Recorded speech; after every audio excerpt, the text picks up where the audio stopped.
Ny fanatrarana ireo tanjona 17 ny fandrosoana lovainjafy no diary vaovao momba ny fampandrosoana eran-tany. Napetraka ny fianakaviam-ben'ny firenena mikambana nanomboka ny septambra 2024 ka hotratrarina hatramin'ny taona 2024. Io no toy ny fanatanterahana nezaka natao anatratrarana ny tanjon'ny taona 10 ny fampandrosoana. Ho fongotra ny fahantrana, isakafo araka ny tokony izy ny fianakaviana rehetra, ho salama sy tomady ny tsirairay, mandeha mianatra ny zaza rehetra ary mandrato fianarana sy manaraka fiofanana ny olona mila izany. Mipetraka ny vidivinjo sy lenta eo amin'ny lahy sy ny vavy, manana rano fisotro madio ny isan-tokantrano ary mipetraka ny foto-drafitrasa amin'ny fanadiovana sy ny fidiovana. Manana jiro sy angovo takabidiny ao an-tokantrano, manana asa mendrika sy miaro ny olona ampy-taona, manana indostria mamokatra sy foto-drafitrasa manampy ny fiarekarena ny firenena, miaina ny elanelana anaty fiarahamonina, mafiorina ny foto-drafitrasa ary voazary ny tanan-dehibe, mitsinjo ny ampitso ny fanjifana sy ny famokarana, mavita miatrika ny fiovan'ny toetrandro ny rehetra, voary ny tontolo iainana na anaty rano na an-tanety, petraka ny fandriam-pahalemany isam-paritra ary mahomby ny androm-panjakana rehetra. Miara-miasa ny rehetra anatanterahana ireo tanjona ireo. 17 ireo tanjona ireo izay napetraka hotratrarina manerana izao tontolo izao.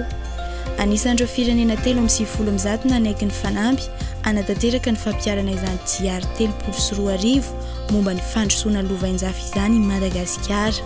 Ny asy ny fokon'olona sy ny andraikiny, ny fiariana lavorary, ny finanana sy ny tontolo iainantsika, ny fandriam-pahalemana ary ny fiaraha-miasa. Ireo no nojerena akaiky na ahafahana namaritra ny tanjon'ny fandrosoana lovainjafy tokony hotratrarina. 5P hoy ry zareo vahiny: population, prospérité, planaire, paix, partenariat. Samy manana laharam-pahamehana ny firenena rehetra anatratrarana ny tanjon'ny fandrosoana lovainjafy. Ho an'i Madagasikara, zava-kendrena 480 amin'ny 780 no ilaina tanterahana sy hotratrarina anatanterantsika ny tanjon'ny fandrosoana lovainjafy araka ny zava-misy.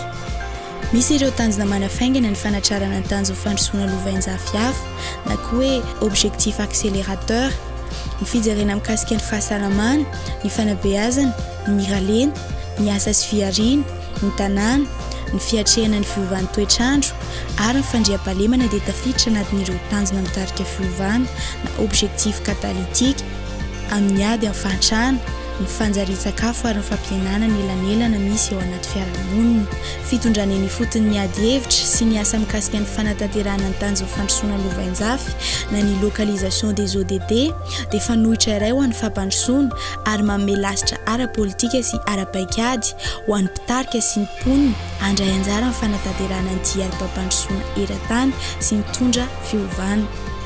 Ny fahafantarana ny fiainam-piarabelona sy ny enti-manana misy eny amin'ny faritra no iangana ahitana fomba anatrarana ny tanjon'ny fandrosoana lovainjafy araka ny anjara andraikitra isan-tsokajiny.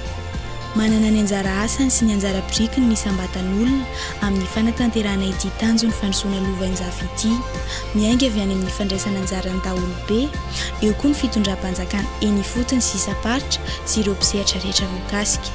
Ko andao isika rehetra hiara-hintana sy hiara-hetsika, mandraisa anjara, raisina andraikitra tandrify anao, ka avadio tena zava-misy iainam-piarabelona aminao ireo tanjona ireo ho fampandrosoana Madagasikara.